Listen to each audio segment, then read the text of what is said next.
Hi, everyone. Welcome to a kind of return to classical years after a few weeks. Today, we're starting to read Henrik Ibsen's A Doll's House. This was a play written in 1758, I believe, or 68. And it's also set in the contemporary time. A little bit about Ibsen, not too much about the play, because I want us to kind of attack the text fresh. So Ibsen was born in a town called Skien, which is a pretty busy city in Norway back then. It wasn't, although some narratives say that it was a very small logging town, it wasn't. It was a very busy, internationally linked city in Norway, one of the richest cities of the country. And he was born to wealthy parents. He was brought up relatively happily. I mean, he says he had a happy childhood. I think when he was born in 1828, mid 30s, there was some financial crisis. His family was hit, but he wasn't hit too badly. His quality of life was the same. His father got very morose and kind of glum, and I don't know if he became an alcoholic, but he got depressed. His mother she was already very devout, and she kind of became even more devout, which is what you do when you get crisis. At 15, he left home. He's studying to become, I think, an apothecary's assistant. But he always had the desire to go on stage and write plays and direct plays.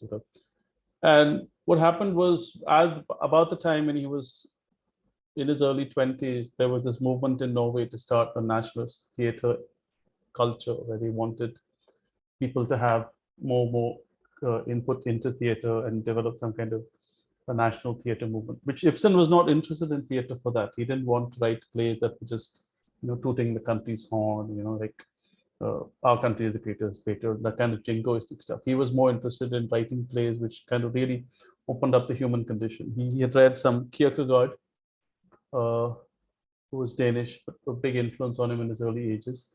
And some experiences of people he knew, something he saw, those were what influenced what he wanted to do with the theater and the plays. And he's considered to be one of the founders of modernism in the theater. He wasn't before him a lot, not before him, but previous to him, the theater was primarily for historical plays and plays with a theme and plays with kind of an uplifting end. And it could be you go to the theater, watch a play, act one, act two, act three. You get roused at the end and you leave kind of feeling better about life, or better. Either it was cheerful or light entertainment, or it was kind of uplifting, upbeat. That was the unwritten credo of plays back then, or just historical religious plays. They can go as long as they depict the story accurately, whatever, that's fine. He was one of the greatest dramatists of all time. He's the second most performed dramatist ever after Shakespeare. So I mean, like, you can't you can't match him with 37 plays or whatever. But he also had a bunch of plays. I think 12 of his plays are quite significant. Enemy of the People, Hedda Gabler. Doll's House was his first major play. It created a bit of a buzz when it came out, kind of a scandal of sorts. A little bit like Madame Bovary caused a scandal. This is a different, but all in terms of the way it looked at life and the way it looked at women in the play. So in 2006, it was the most performed play in the world. 2006 is significant because it was the centenary of Ibsen's death. So that's why all over the world, people kind of picked it up. And for him, what happened was more people read his plays than saw his plays, because the translations and the communication very good. Somehow more people have read his plays than seen his plays, which is not true of Shakespeare. I think he was so highly rated because of the quality of his plays and the messages. Not the message, I hate the word message, but the content of his plays, that he was nominated for the Nobel Prize a bunch of times before he died. And his son went on to become Prime Minister of Norway. Okay. Now, couple of influences on the play. One is the influence of Kierkegaard, who's considered the father of existentialism. We've all read Campbell, We Dead Awaken. We know what existentialism is. A lot of it some of it comes from Kierkegaard, and his philosophy is about religion and theism and all that. And the second point is more important. He felt that in the modern society, which he meant his society, A woman cannot be herself in modern society, he said, because it is an exclusively male society with laws made by men and with prosecutors and judges who assess feminine conduct from a masculine standpoint. Now, once we get through the play, you'll understand more about what he's talking about.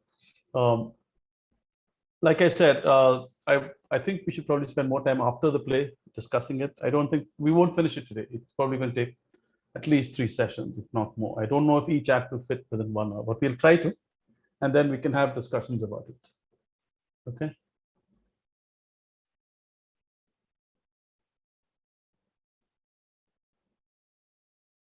All right.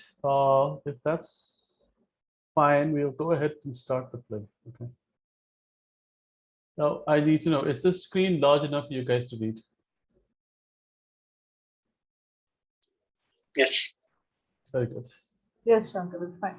Okay, so we need somebody for 1, 2, 3, 4, 5. Okay, let me open up this window, then I'm going to rename people in this book.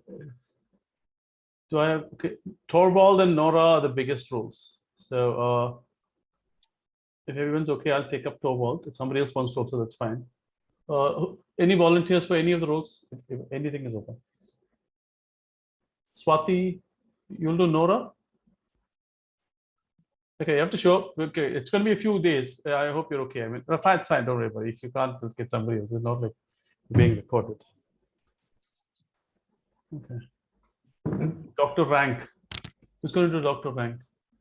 Let's not be confined by gender stereotypes. Anybody can take up any role. It's fine.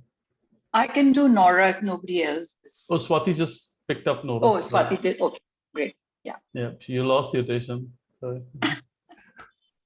Does anybody want to do Torvald? I'm fine. Someone else wants to do Torvald also, I'm fine. I can do Dr. Rank. Okay.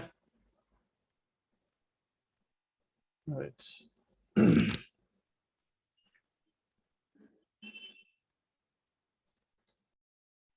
We need someone for Mrs. Lind and Krogstad. Mrs. Lind. If no one volunteers, I'm going to volunteer for someone. So I'll do Nils Krogstad. okay. He's an interesting Yeah, character. the villain of the piece, yeah. Yeah, he's not the villain, I think. No. I mean, I did not find I him don't to- agree. I don't think he's the villain, but I saw someone who said that he was. Okay. All right, so we have one. So we have 2 left. I would say that we still need someone to read the stage directions a little bit, like if they're setting the scene, but I can do that too. the narrations. Yeah, yeah. Who wants to do Mrs. Lind? Sharada. Sharada is volunteered. Manjari? Okay.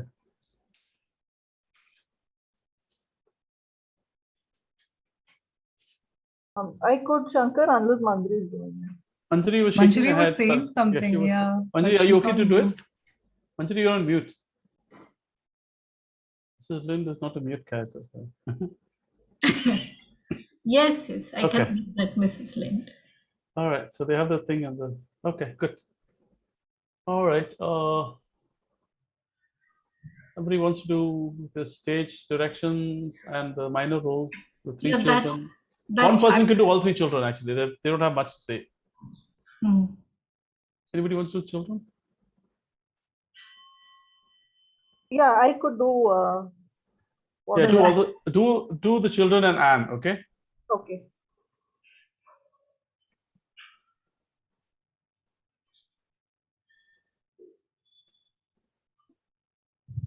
There's one Dr. Rank there.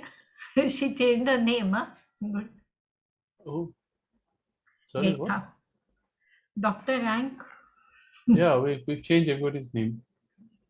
Okay. All right, So I'll Sumit, become Rekha Rank. yeah. Yeah. You can keep your maiden name. It's okay. Yeah. Sumit, do you want to do I don't know, stage introduction to acts? I won't be there for all of the sessions. All right. Well, we don't know if everyone's going to be. We'll just try. Let's start with this, okay? Okay. Yeah. You can do, if you want, you can do a Dorwald if that's No, what I'll you do want. the characters. The narration. I'll do the narration. Okay. All right. The housemaid and the porter from memory, they don't have much to say. If they do, whoever's reading the line can say that too, okay? Or Sumit can say it. Don't worry about it.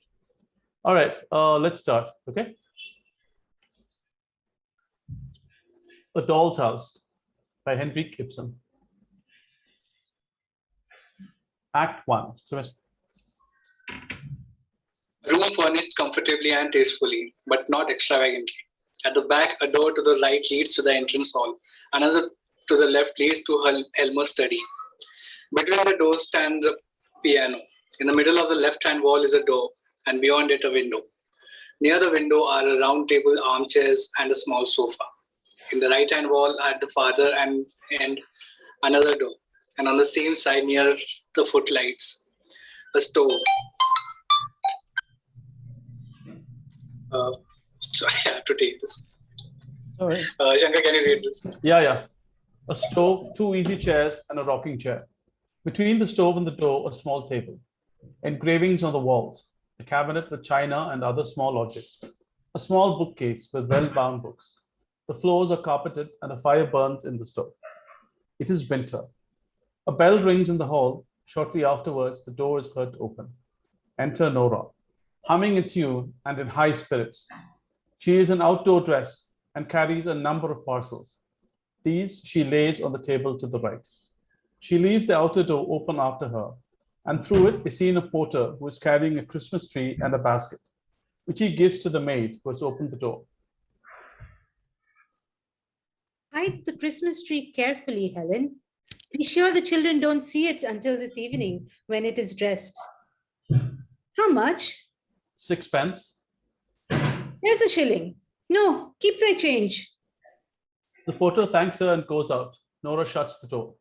She is laughing to herself as she takes off her hat and coat. She takes a packet of macaroons from her pocket and eats 1 or 2. Then goes cautiously to her husband's door and listens. Yes, he's in there. He's in. Still humming, she goes to the table on the right. Is that my little lark twittering out there? Yes, it is. Is it my little squirrel bustling about? Yes, When did my squirrel come home? just now. Puts a bag of macarons into her pocket and wipes her mouth. Come in here, Torvald, and see what I've bought. Don't disturb me. A little later, he opens the door and looks into the room, pen in hand. What did you say? All these things? Has my little spendthrift been wasting money again? Yes, Torvald, this year we really can let ourselves go a little. This is the first Christmas that we have not needed to pinch and scrape. Still, we can't spend money recklessly. Yes, Torvald, we may be a wee bit more reckless now, mayn't we? Just a tiny wee bit. You're going to have a big salary and earn lots and lots of money. Yes, after the new year. But then it will be a whole quarter before the salary is due. Pooh, we can borrow until then. Nora goes up to her and takes her playfully by the ear. The same little featherhead. Suppose now that I borrowed £50 today and you spent it all in the Christmas week. And then on New Year's Eve, a slate fell on my head and killed me. And Oh, don't say such horrid things. still, suppose that happened. What then? If that were to happen, I don't suppose I should care whether I owed money or not. Yes, but what about the people who had lent it? They? Who would bother about them? I should not know who they are. That is like a woman. But seriously, Nora, you know what I think about that. No debt, no borrowing. There can be no freedom or beauty about a home life that depends on borrowing and debt. We too have kept bravely on the straight road so far, and we will go on the same way for the short time longer that there need be any struggle. As you please, Torvald. Come, my little skylark, must not droop her wings. What is this? Is my little squirrel out of temper? Nora, what do you think I've got here? Money? There you are. Do you think I don't know what a lot is wanted for housekeeping at Christmas time? 10 shillings, a pound, 2 pounds. Thank you, Torvald. That will keep me going for a long time. Indeed, it must. Yes, it will. But come here and let me show you what I've bought. And all so cheap. Look, here's a new suit for Ivor, and a sword, and a horse, and a trumpet for Bob, and a doll, and Dolly's bedstead for Emmy. They're very plain. But anyways, she'll soon break them in pieces. And here are dress lengths and handkerchiefs for the maids. Old Anne ought really to have something better. And what is in this parcel? No, you mustn't see that until this evening. Very well. But now tell me, you extravagant little person, what would you like for yourself? For myself? Oh, I'm sure I don't want anything. Yes, but you must. Tell me something reasonable that you would particularly like to have. No, I really can't think of anything. Unless, Torvald, Well, if you really want to give me something, you might. You might. well, out with it. You might give me money, Torvald, only just as much as you can afford. And then one of these days, I will buy something with it. But Nora, Oh, do, dear Torvald, please do. Then I will wrap it up in beautiful gilt paper and hang it on the Christmas tree. Wouldn't that be fun? what are little people called that are always wasting money? Spendthrifts, I know. Let us do as you suggest, Torvald, and then I shall have time to think what I am most in want of. That is a very sensible plan, isn't it? Indeed, it is. That is to say, if you were really to save all of the money I give you and then really buy something for yourself. But if you spend it all on the housekeeping and any number of unnecessary things, then I merely have to pay up again. Oh, but Torvald, You can't deny it, my dear little Nora. It's a sweet little spendthrift, but she uses up a deal of money. One would hardly believe how expensive such little persons are. it's a shame to say that. I do really save all I can. That's very true.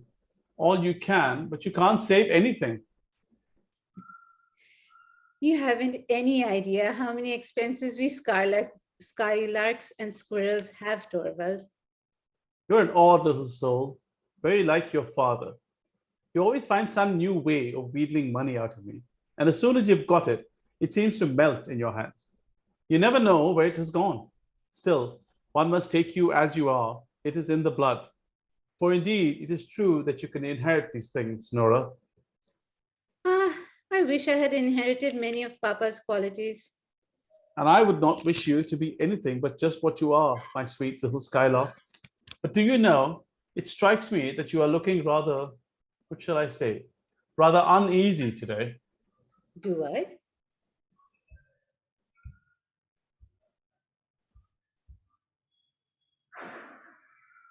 You do, really. Look straight at me. Well, Hold on one second.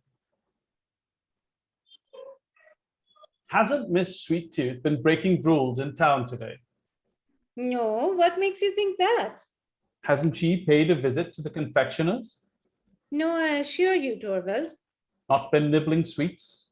No, certainly not. Not even taken a bite at a macaroon or two? No, Torvald, I assure you, really. There, of course. I was only joking. I should not think of going against your wishes. No, I'm sure of that. Besides, you gave me your word. Keep your little Christmas secrets to yourself, my darling. They will all be revealed tonight when the Christmas tree is lit, no doubt.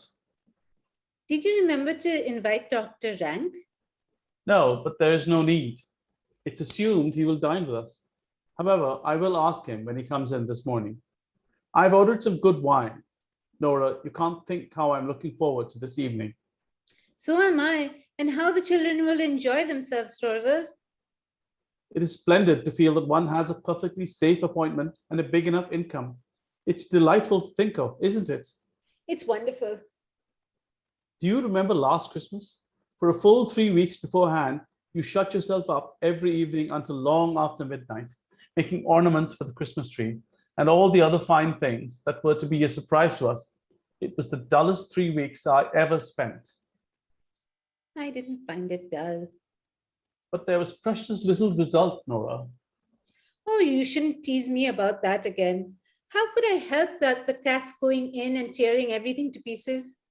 Oh, of course you couldn't, poor little girl. You had the best of intentions to please us all, and that's the main thing. But it is a good thing that our hard times are over.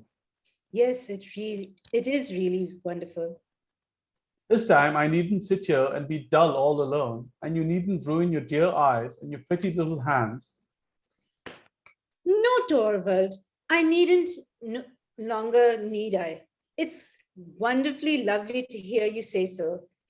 Now I will tell you how I have been thinking we ought to arrange things, Torvald. As soon as Christmas is over, The bell rings. there's the bell. There's someone at the door. What a nuisance. If it is a caller, remember I am not at home. Who's doing the maid? Maid. A lady to see you, ma'am, a stranger. Ask her to come in. The doctor came at the same time, sir. Did he go straight to my room? Yes, sir. Elmer goes into his room. The maid ushers in Mrs. Lind in traveling dress. Yeah. How do you do, Nora? How do This you do? How do you do, Nora? How do you do? Yeah. You don't recognize me, I suppose. No, I don't know. Yes, to be sure.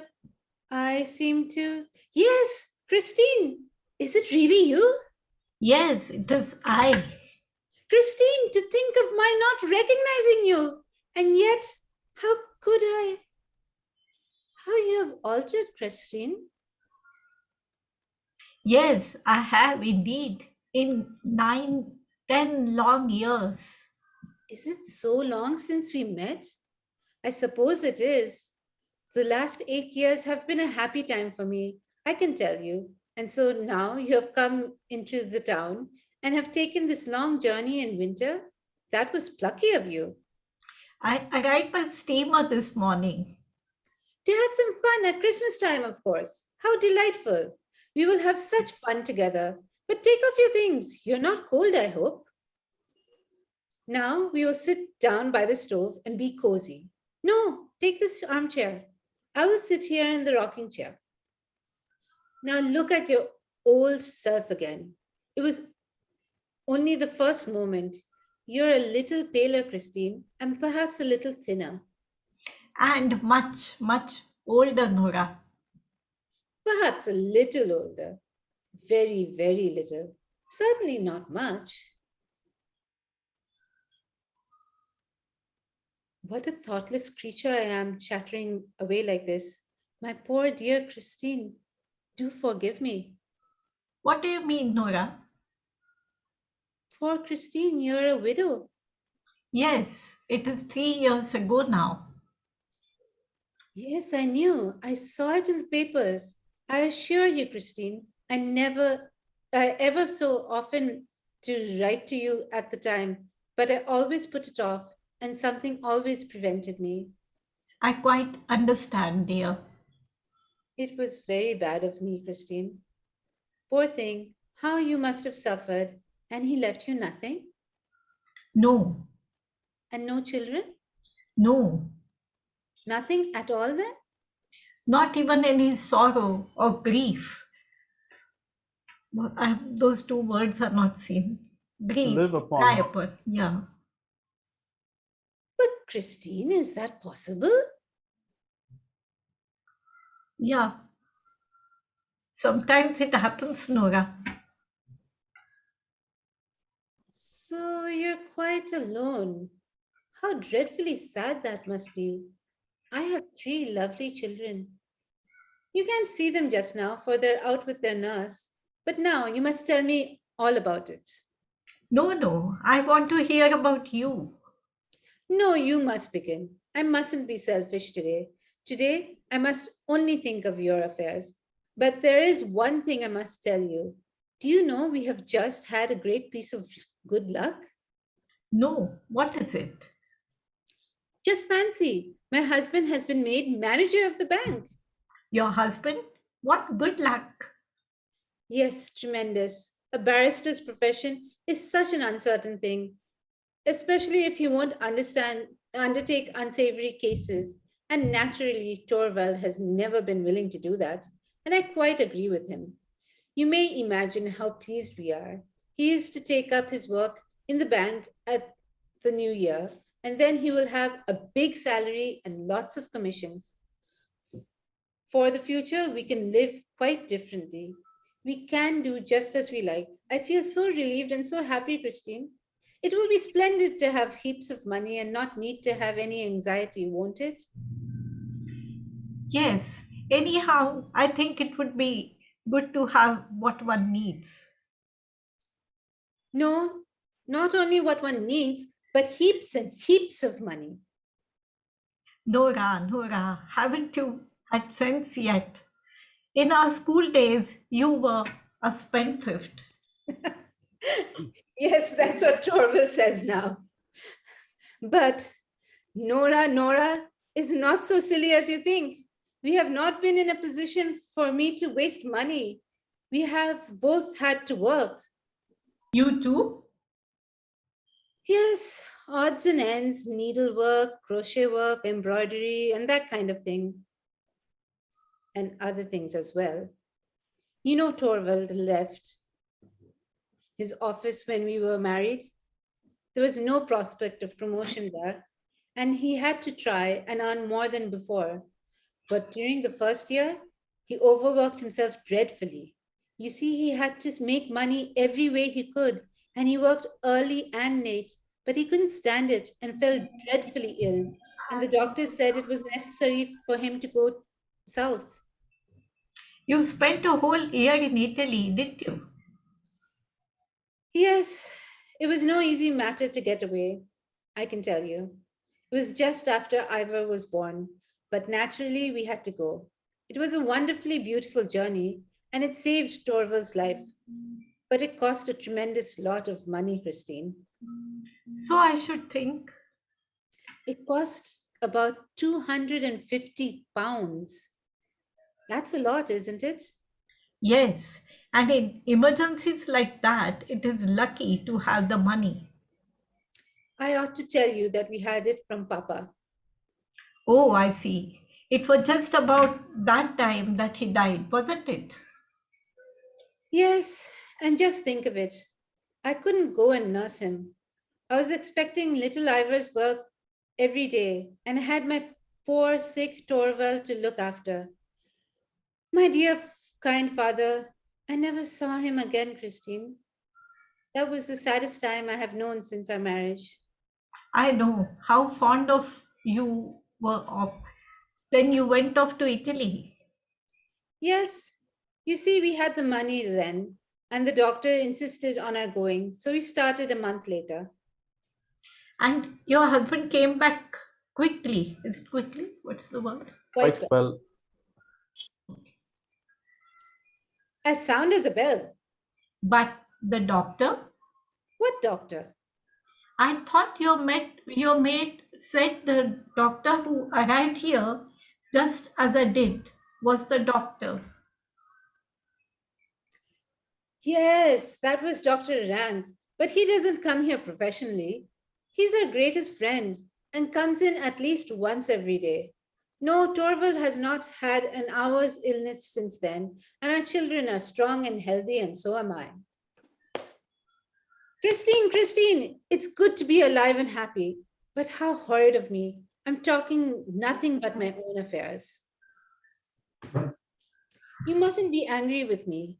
Tell me, is it really true that you did not love your husband? Why did you marry him?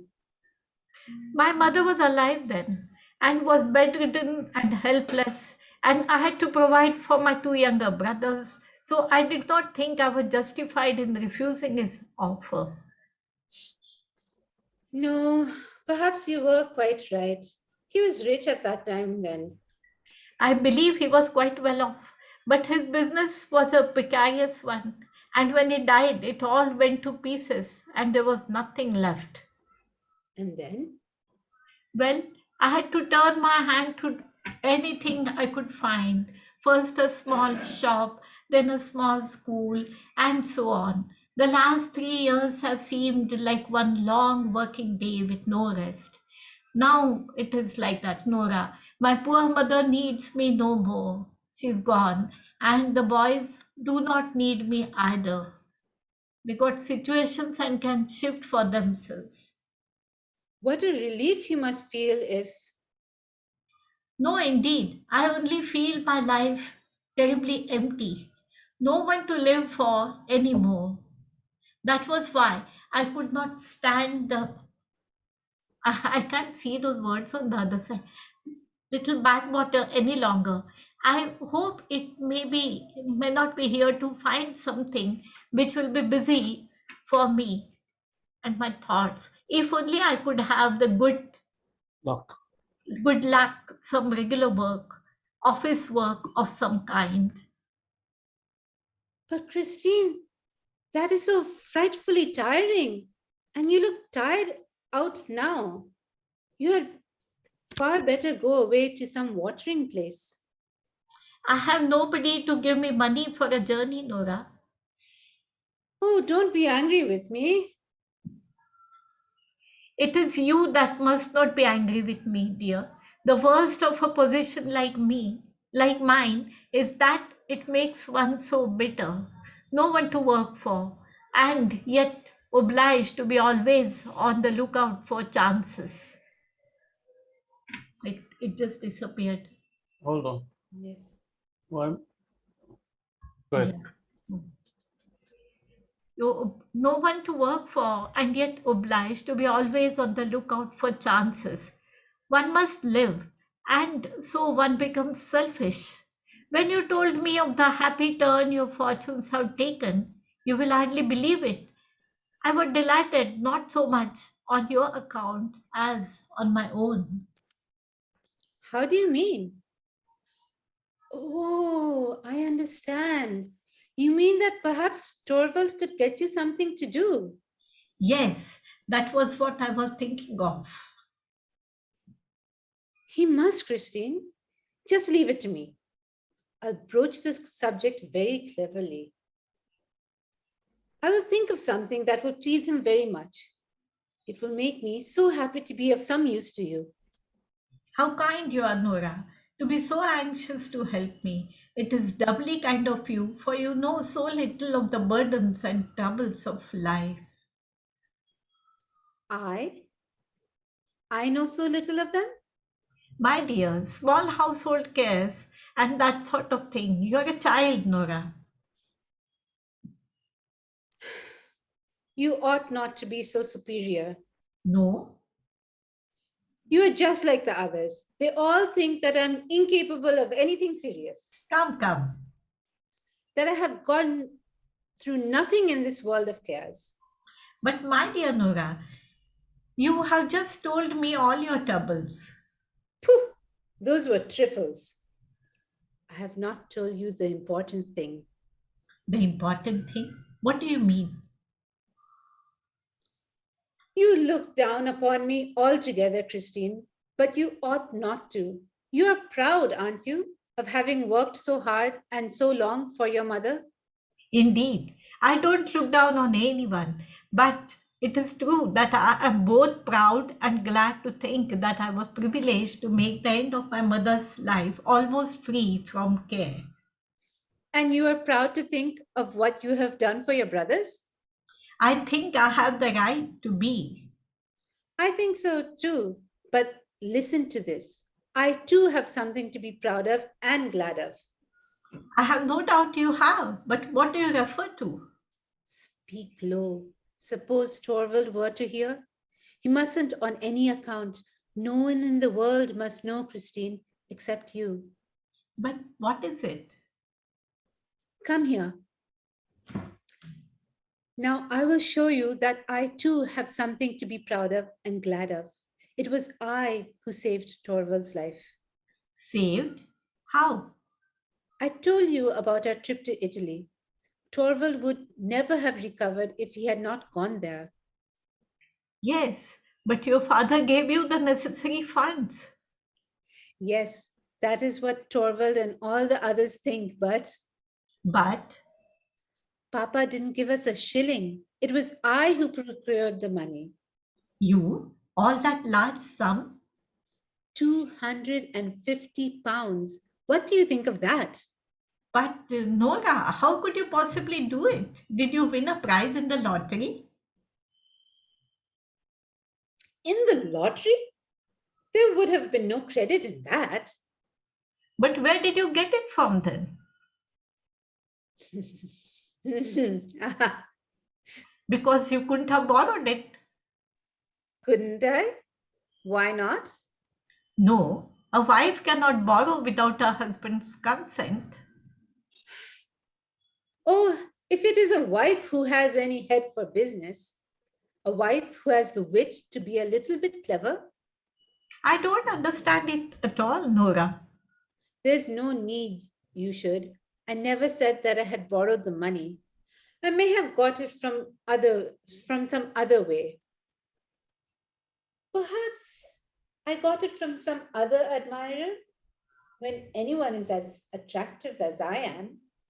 You're a mad creature. Now, you know you're full of curiosity, Christine. Listen to me, Nora dear. Haven't you been a little bit impudent? Is it imprudent to save your husband's life? It seems to be impudent without his knowledge to. But it was absolutely necessary that he should not know. My goodness, can't you understand that? It was necessary he should have no idea what a dangerous condition he was in.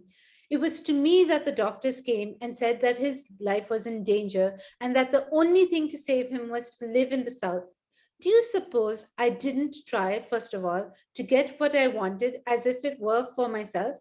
I told him how much I should love to travel abroad like other young wives. I tried tears and entreaties with him. I told him that he ought to remember the condition I was in and that he ought to be kind and indulgent to me. I even hinted that he might raise a loan. That nearly made him angry, Christine. He thought I was thoughtless and that it was his duty as my husband not to indulge me in my whims and caprices, as I believe he called them. Very well, I thought. You must be saved. And that was how I came to devise a way out of the difficulty. And did your husband never get to know from your father that the money had not come from him? No, never. Papa died just at that time. I had meant to let him into the secret and beg him never to reveal it, but he was so ill then. Alas, there was never any need to tell him. And since then, have you never told your secret to your husband? Good heavens, no. How could you think so? A man who has such strong opinions about these things? And besides, how painful and humiliating it would be for Torvald, with his manly independence, to know that he owed me anything. It would upset our mutual relations altogether. Our beautiful, happy home would no longer be what it is now. Do you mean never to tell him about it? Yes, someday, perhaps, after many years, when I'm no longer as nice looking as I am now. Don't laugh at me. I mean, of course, when Torvald is no longer as devoted to me as he is now, when my dancing and dressing up and reciting have palled on him, then it may be a good thing to have something in reserve. What nonsense. That time will never come. Now, what do you think of my great secret, Christine? Do you still think I'm of no use? I can tell you too that this affair has caused me a lot of worry. It has been by no means easy for me to meet my engagements punctually. I may tell you that there is something that is called in business quarterly interest and another thing called payment in installments, and it is always so dreadfully difficult to manage them. I have had to save a little here and there where I could, you understand. I have not been able to put aside much from my housekeeping money, but Torvald must have a good table. I couldn't let my children be shabbily dressed. I felt obliged to use up all he gave me for them. Sweet little darlings. So it has all had to come out of your own necessaries of life, poor Nora. Of course. Besides, I was the one responsible for it. Whenever Torvald has given me money for new dresses and such things, I've never spent more than half of it. I've always bought the simplest and cheapest things. Thank heaven, any clothes look well on me, and so Torvald has never noticed it. But it was often very hard on me, Christine, because it is delightful to be really well dressed, isn't it? Quite so. Well, then I have found other ways of earning money. Last winter, I was lucky enough to get a lot of copying to do. So I locked myself up and sat writing every evening until quite late at night. Many a time I was desperately tired. But all the same, it was a tremendous pleasure to sit there working and earning money. It was like being a man. How much have you been able to pay off in that way? I can't tell you exactly. You see, it's very difficult to keep an account of a business matter of that kind. I only know that I have paid every penny that I could scrape together. Many a times I was at my wits' end. Then I used to sit here and imagine that a rich old gentleman has fallen in love with me. What? Who was it?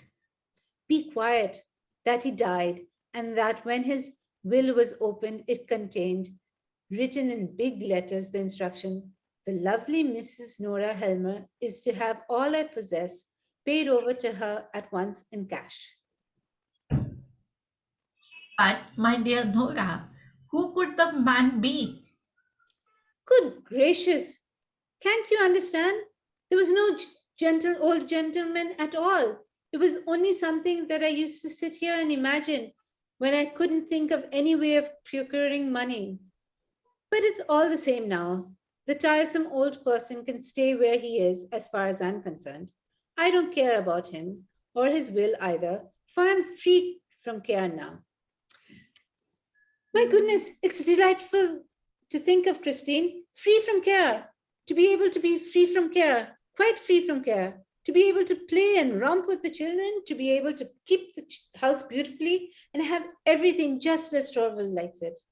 And think of it, soon the spring will come and the big blue sky. Perhaps we will be able to take a little trip. Perhaps I shall see the sea again. Oh, it is a wonderful thing to be alive and be happy. There is a bell. Perhaps I had better go. No, don't go. No one will come in here. It is sure to be for Torvald. Excuse me, ma'am. There's a gentleman to see the master, and as the doctor is with him. Who is it? It is I, Mrs. Helmer.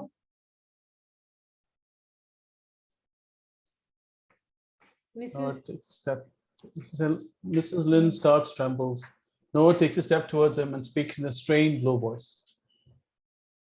Bank. Okay, Nora. Nora, you have to Who? speak. What is it? What do you want to see my husband about? Bank business, in a way. I have a small post in the bank, and I hear your husband is to be our chief now. Then it is. Nothing but dry business matters, Mrs. Helmer. Absolutely nothing else. Be so good to go into the study then. Nora, who was that man? A lawyer by the name Krogstad. Then it really was he. Do you know the man? I used to, many years ago. At one time, he was a solicitor's clerk in our town. Yes, he was. He's greatly altered. He made a very unhappy marriage He's a widower now, isn't he? with several children. There now, it is burning up. They say he carries on various kinds of business. Really? Perhaps he does. I don't know anything about it. But don't let us think of business. It is so tiresome. Dr. Bank. No, my dear fellow, I won't disturb you. I would rather go into your wife for a little while. I beg your pardon. I'm afraid I'm disturbing you too.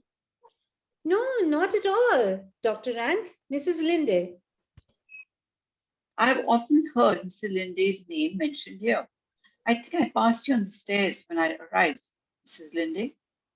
Yes, I go up very slowly. I can't manage stairs well. Ah, some slight internal weakness. No, the fact is, I've been overworking myself. Nothing more than that? Then I suppose you have come to town to amuse yourself with our entertainments. I have come to look for work. Is that a good cure for overwork? One must live, Dr. Rank. Yes, the general opinion seems to be that it is necessary. Look here, Dr. Rank. You know you want to live. Certainly. However wretched I may feel, I want to prolong the agony as long as possible. All my patients are like that. And so are those who are morally deceased. One of them, and a very bad case too, is at this very moment with Helma. Ah, Whom do you mean? A lawyer of the name of Proskap, a fellow you don't know at all. He suffers from a diseased moral character, Mr. Helma. But even he began talking of its being highly important that he should live. Did he? What did he want to speak to Torvald about? I have no idea. I only heard it was something about the bank. I didn't know this. What's his name? Krogstad had anything to do with the bank? Yes, he has some sort of appointment there. I don't know whether you find also in your part of the world that there are certain people who go zealously snuffing about to smell out moral corruption. And as soon as they have found some, put the person concerned into some lucrative position where they can keep their eye on him. Healthy natures are left out in the cold. still, I think the sick are those who most need to taking care of. Yes, there you are. That is the sentiment that is turning society into a sick house.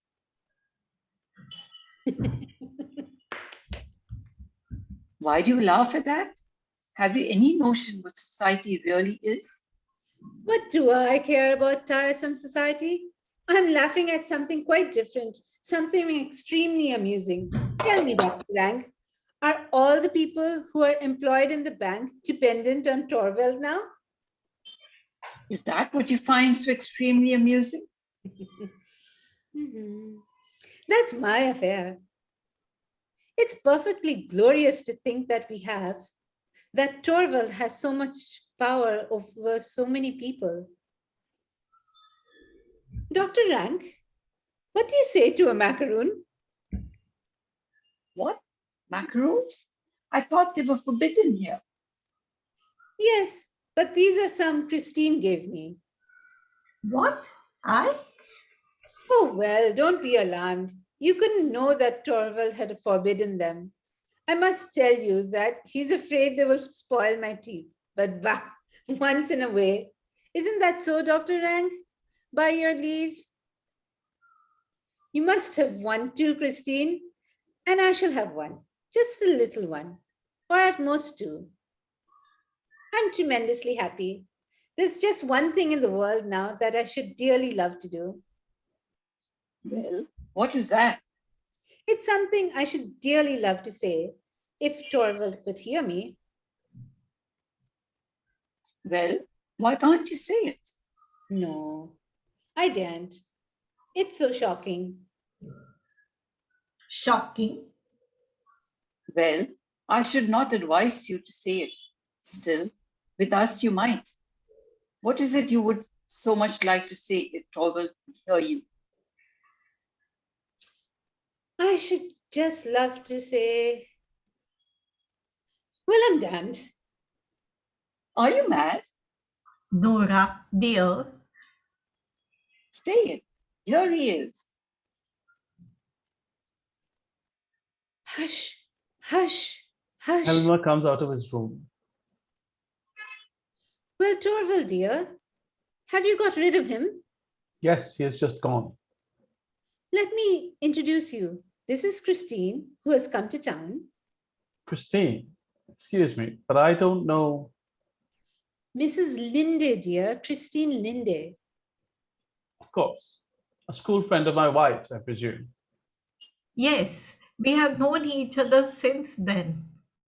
And just think, she has taken a long journey in order to see you. What do you mean? No, really, Christine is tremendously clever at bookkeeping, and she's frightfully anxious to work under some clever man so as to perfect herself. Very sensible, Mrs. Lind. And when she heard you had been appointed manager of the bank, the news was telegraphed, you know, she traveled here as quick as she could. Torvald, I'm sure you would be able to do something for Christine, for my sake, wouldn't you? Well, it is not altogether impossible. I presume you're a widow, Mrs. Lind, yes, and have had some experience of bookkeeping? yes, a fair amount. Ah, well, it's very likely I may be able to find something for you. What did I tell you? What did I tell you? You have just come at a fortunate moment, Mrs. Lind. How am I to thank you? There is no need, but today you must excuse me. Wait a minute. I will come with you. Don't be long away, Torvald, dear. About an hour, not more. Are you going too, Christine? Yes, I must go and look for a room. Oh, well then, we can walk down the street together. What a pity it is we are so short of space here. I'm afraid it is impossible for us. Please don't think of it. Goodbye, Nora dear, and many thanks. Goodbye for the present. Of course, you will come back this evening. And you too, Dr. Rang. What do you say? If you're well enough? Oh, you must be. Wrap yourself up well. We go to the door, children's voices are heard on the staircase. There they are. There they are. She runs to open the door. The nurse comes in with the children, Come in, come in. stoops and kisses them. Oh, you sweet blessings. Look at them, Christine. Aren't they darlings? Don't let us stand here in the draught. Come along, Mrs. Lind. The place will only be bearable for a mother now. I think we should stop it here because there's still a while to go. Yeah. Yes.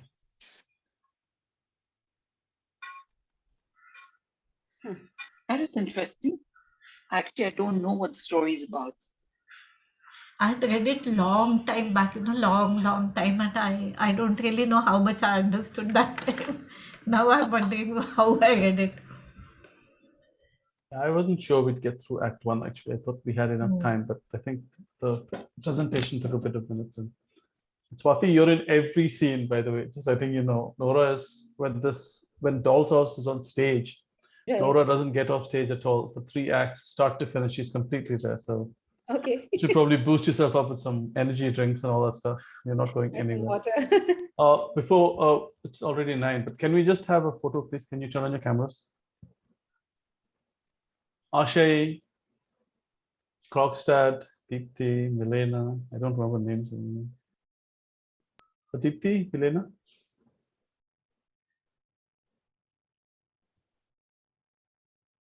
Milena, are you there?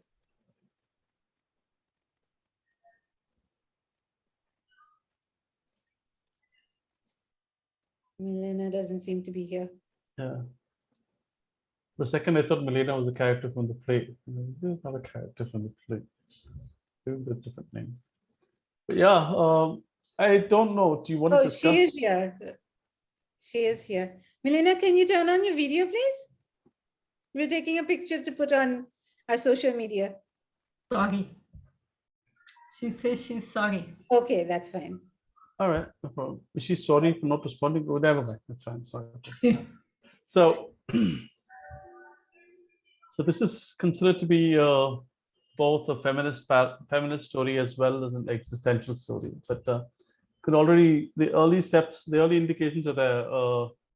Torvald is very, uppity. He's the purveyor of all the rules, keeping everything right, righting the ship. And she's kind of a bit of a kid, even from what Mrs. Lynn tells her. It says, you never had any issues in your life. And people always take her, she's a bit of a child. The way she likes macaroons is kind of an indication of how she likes the simple things in life. But she's also, and there's a couple of references to how she's like a bird, a lark, and a sparrow, whatever. So there's that.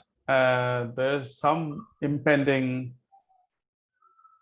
darkness coming along with the fact that she has borrowed this large amount of money to take care of her husband. And back then, a woman could not take a loan without a signed approval of either her father or her husband. So she's gone ahead and got an approval. And the motivation is from the best of places to save her husband's life, to improve his health. But she's taken it, and now she's trying to pay it back. She's doing a lot of work. There's a very interesting line in the beginning where in the middle where she says that she's been doing some writing, I guess transcribing or copying or whatever. She says she spends 3 hours in a room, and she likes it. She says, I'm on my own. I'm in a room of my own, which goes forward to Virginia Woolf. But she says, I feel like a man. So it's like that experience itself is closed out to women back then, for her to have a space of her own where she's the boss of her destiny. So all these are little hints that come into the story.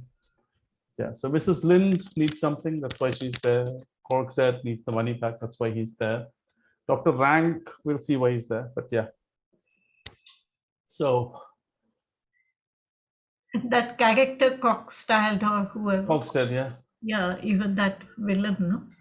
Not, I kind of built it up. It's just kind of just to rankle Cine. He's not really a villain per se, but he has, his motives are at opposite to Nora's, so he kind of offers some conflict in her life.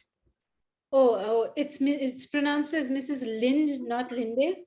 Yeah, it's Lind. It's not a Maharashtrian. It's a Scandinavian Lind, Lind. Yeah, so, that's fine. I'll share some resources for you guys. I would advise you not to go to them now until we finish the play. But there's a good movie version on YouTube. It's free. It's Anthony Hopkins and Claire Bloom. They're both great actresses. It's trimmed down. It's only a 90-minute movie. But the play is almost 2 hours and 45 minutes, I think. But yeah, I'm just looking at it from two angles. One is the story and theme, and also as a writer, how he's managing all this primarily through dialogue, a little bit through action. And Swati, I think you did fantastically. You got all the clapping, the humming, giggling. It was really good. Very good. Yeah. Halfway through, I was feeling really bad. I'm like, oh my God, she's going to be on every page, start to finish. I mean, if she wants to get up and have a glass of water, she can't. I'm sure. I mean, as I'd go to the next page, I'd look at the bottom, Nora, the top, Nora. I'm like, okay, yeah, she's tied in. She said, but anyway, thank you for doing this. So I was thinking, because it's a play and there's more immediacy to it, if everyone's okay, we can have another session on Wednesday. Wednesday won't work for me. It won't work for you, right? Yeah, so let's do Monday then. Okay. Then we can't do it without Nora. We can't do it. No, we'll do next Monday. We'll go back. We'll stick to next Monday. Classically, yours is Monday, so that's fine. I just had a night. But when we did the Shakespeare, we were doing Monday, Wednesday because it was sharper there. So try to stay away from the text, read something else. It's more fun to read it. The kind of hear it read. There's more pleasure in that, as far as I'm concerned. Anyway. So anybody have any thoughts on the play so far? I was going to say Swati was even moving back and forth as per the text, Achha, she was. I didn't see all that. She was moving back and forth.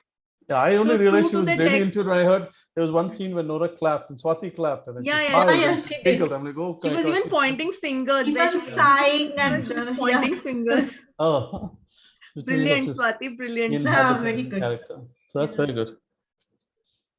Yeah. I found it really impressive that a man had written this. Yes. As far as we've read. Yeah. And he's obviously, you said he was in a wealthy family, so educated and all that. So you would think an upper class person in some respect who would have no sympathy or no thought for a woman's life. But I really like like you said, calling her a squirrel and that whatever all those. Yeah, that's just terms of endearment. If you watch the movie, Claire Bloom does a great job. Even so, there's so much of like the whole patronizing thing happening. I mean, I was sort of jaws dropped listening to that. I do not. Of course, this is the 21st century, and that was like 2 centuries or 2.5 centuries ago, so I can sort of understand that. But that whole thing of treating her like more like a little doll than a human being, Yes. so it's like really interesting to see, because I guess that's how it was. The lucky ones. Yes, Torvald treats her like a kid, but I don't think that's something that was only for that century. I think it's still prevalent now in terms of a husband who earns for his wife. Not only does he become protective in the good ways, but he also kind of becomes, he kind of dons an attitude of, let me take all the major decisions. I know best, kind of presumptively. And that patronizing. Yeah, very patronizing, definitely. Yeah, that's good. So that's also there. Possessive would be a better word than protective. Yeah, possessive. Possessive would be better than protective. I don't know if he's possessive so much. He's not. No, it's like she's something that he owns. Yeah, that is more in turn with the culture of the time, where she talks about that she's worth 3 years, but he's not. He doesn't have an iron hand on her. He's happy. He thinks it's like, if you look at the cover of the book that we put on the WhatsApp, right, or this session, is that it's a cage with a bird inside it, right? So he gives her a gilded cage, and as long as she's inside the cage, he's okay. But he doesn't. It's not only possessiveness; it's more like he thinks that is a great thing for her. You know, that's how patronizing it is. He's like, I am giving you this. I am letting you live this great life. In my head, it's a great life, but that's all. All this is. It all comes through. The third act is devastating, and it's one of the most brilliant pieces of writing I've read. So what I liked was right in the beginning, we are told that Nora wasn't all that a child as we are made to believe. In the first scene, he's treating her like a kid. And then in the second scene, immediately she's telling her friend how she had to manage that money and how she has been hiding it from her husband. Yeah, so she's not so innocent. We know, we already know that she is. But we don't know if she's we don't know if she's financially smart. She's been able to pay the payments, which may not have been easy to do. I mean, she's running a house. She's got. Whereas we are told that she's a spendthrift, repeated again and again. Whereas she is a spendthrift. She's also a spendthrift. It doesn't have to be either or. She's also a spendthrift, but she's also doing. And the motivation for doing this is out of love for her husband. You know, it sounds like her husband had something what they call now a nervous breakdown, right, from overwork and exhaustion. So that's why he goes to Italy for a year. And there's a nice exchange where he asks her, what do you want for yourself? And she starts off by saying, I don't want anything. And it sounds, you feel, such a sweet thing. It's just, well, and then he says, no, and then she says, I want money. I'm like, oh God, it's all down to me. But it's not as crass as we think it is when the way she says it and the way she behaves throughout the play. So that's what it is. It's considered to be, for a stage actress, it's like Hamlet is for a male actress, you know, to perform Nora is the ultimate challenge. Nora, for a woman actor, Nora and Hedda Gabler are considered the two great female roles on this. Two of the greatest female roles. Lady Macbeth. Lady Macbeth is a smaller role, but still extremely complex. So these are considered some of the great. It's so beautifully complex, this story. I mean, after we read it, we'll have. I think we should have one session just to discuss it, because there's so many intricacies. Yeah, that would be nice. Story. There's so many intricacies, and I can get you that 10 of us will come up with 10 different theories, and we will not agree on many things. But it's one of the most complicated, most complex pieces of fiction you can get. The way it's nuanced, it's beautiful. I really like that where she says, like, when she suggests that as she gets older, her husband might not be, see her as this like happy person she is now, and perhaps then she will. So although she comes across as so innocent and gentle and all that, she's bright enough to know that that's how marriages work. Like, so that's a consequence of him kind of treating her like a doll, right? So she realizes that once the surface goes, he may not need me so much. He may not want me so much. He may not be so attracted to me. So then she says, then I'll have this to tell him. By the way, I also saved your life. She is kind of, I don't want to say she's immature, but she's childlike in certain ways. Yeah. And some people are childlike through no fault of theirs. I mean, they're brought up quite cloistered, or her father was everything to her and then her husband. So maybe she didn't have an opportunity, but she's been resourceful enough to, No, from whatever we read, I feel she acts like a child rather than being so childish. She pretends to be because her husband likes it. Oh, Her I husband didn't get likes that. I think that's his nature. She's just a bit, she enjoys, she's happy to get, like that line where she tells Mrs. Lynn, she says, Mrs. Lynn says, it would be nice to have money for sufficient, that enough money that was sufficient. So, no, that's not, we need to have lots of money. So everybody wants that. But to say it out loud takes a certain mix of awareness and innocence that she has. It's really incredibly well presented. Yeah. She is a complex character. He is more conventional. No, she is. Yeah, she is a very complex character. Absolutely, Yeah. no question about it. Nora had got up and left the building.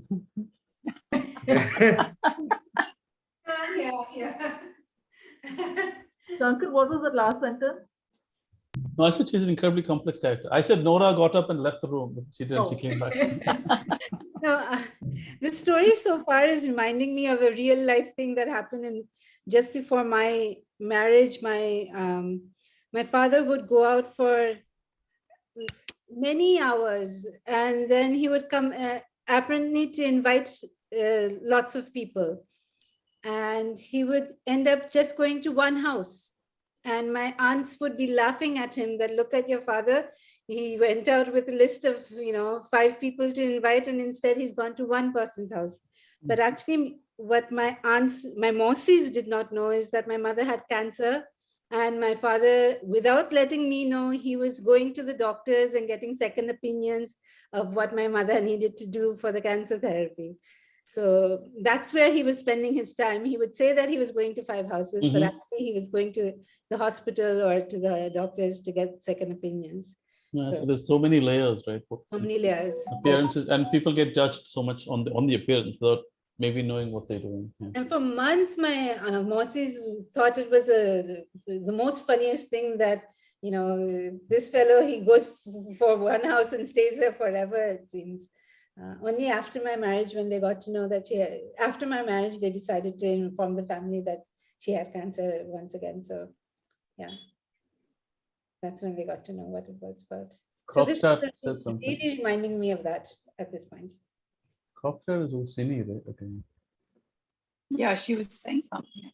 I have to link people back. I mean, in terms of, those original names as well. Just going to put it on my notepad here so that we have the same. Oh, can't unmute. Yeah. All right. Okay. Yeah, I think too. I think it's a mixture of both. She is both childish and she acts childish. Both. Yeah, it's both. I mean, mixture of both. A lot of women will do that. I mean, especially if they might be older man, they like the attention, so they will kind of feed it a bit as well. And it's a little bit, I think. I don't know if she's aware of serious issues. She's aware of one serious issue, death, but apart from that, she may not be aware of. Anyway. All right. All right, thank you. Okay. Thank you, everyone. Thank you, everybody. Yep, next Monday. All right. Yep. Yeah, cheers, thank you. Good night. Bye-bye. Bye. Bye. Bye. Good night, everyone. Good night. Good night. Good night. Good night.